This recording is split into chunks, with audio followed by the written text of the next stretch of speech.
They co-develop them with other people, and so they've become WC3 standards. Partners, they got to share the wealth. They not only do share the wealth, but they have to share the technology, because interoperability between these systems was important. They can't control the whole world, so people that are smart, that develop other things. Yeah. See, that's the nature of operating systems. They should have been excluded from applications or in service level stuff, but they weren't, and they got plenty of money from that stuff, and they wanted to make this big integrated suite. And the truth of the matter is, maybe under the current conditions, maybe now it'll make it better for everybody.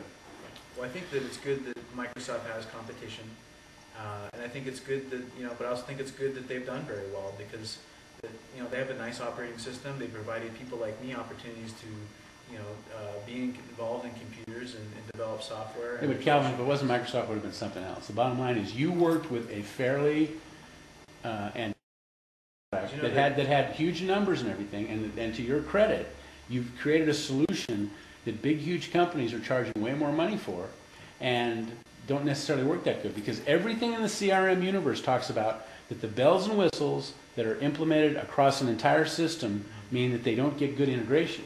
And what you've done is you've dealt with the soldier on the ground, the actual people that have to use the product, and at the same time have it integrated so that management can control the entire database.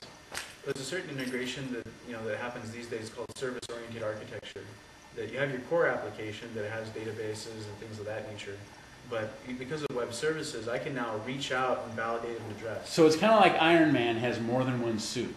Right. He's got his base suit, and then he's got his special feature suits. Right. You have special features. So you have third parties who provide these web services.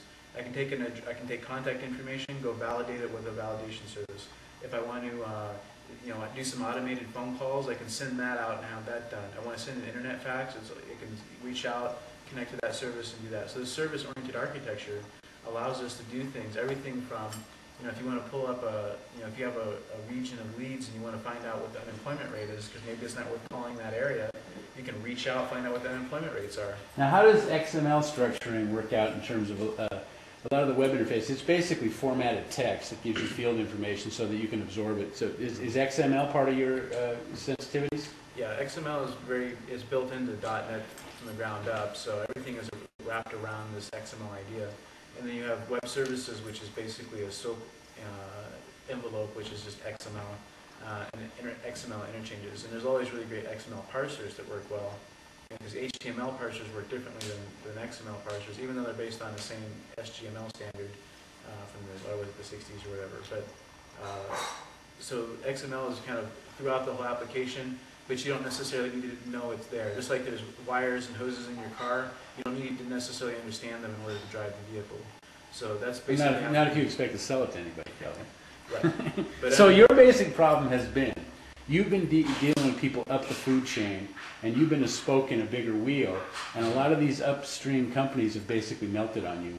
They've disappeared. Yeah, well, I think what we find is that a lot of customers, they're just dealing with extraordinary situations, and so a lot of people have had the carpet pulled out from underneath them.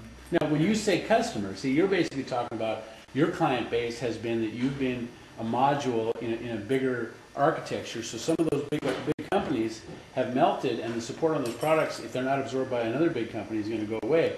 Your situation is much more rudimentary in that you're building a basic utilitarian structure, and then you're adding to it using exclusively open standards then, right? So even if you disappear, see, Microsoft has always been proprietary, especially in their operating system. Everything that you're making is just an economy of scale to the benefit of your customers, which are the user of the product, because nothing about your software keeps them from modifying it themselves, right? That's right. So there's nothing, for a lot of the stuff we're working with is open source or fully customizable. So we're not in the market to hold people hostage, which is often what people feel. Often, we'll try almost exclusively, Galvin. Yeah, so people very often feel, because of the technical nature of this kind of work, they often feel held hostage. And they are.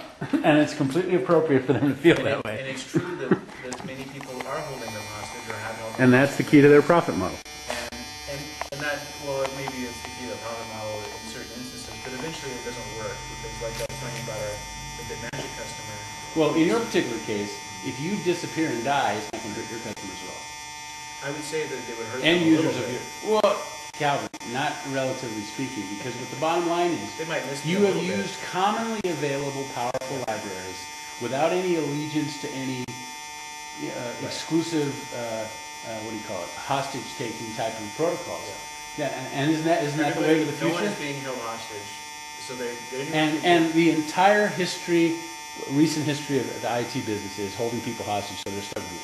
Digital used to have digital monitors and keyboards. There was no interoperability. Now that Microsoft got slapped in the face by denying the interoperability of the internet, now they decided to play nice, and you built your entire processing on basically the open standards within Microsoft, right? Yeah. So basically, these new philosophies coming into the Microsoft world, like the Linux guys, everything's open source, and it's Well, even the fact that they allow you to operate in these environments, not you specifically.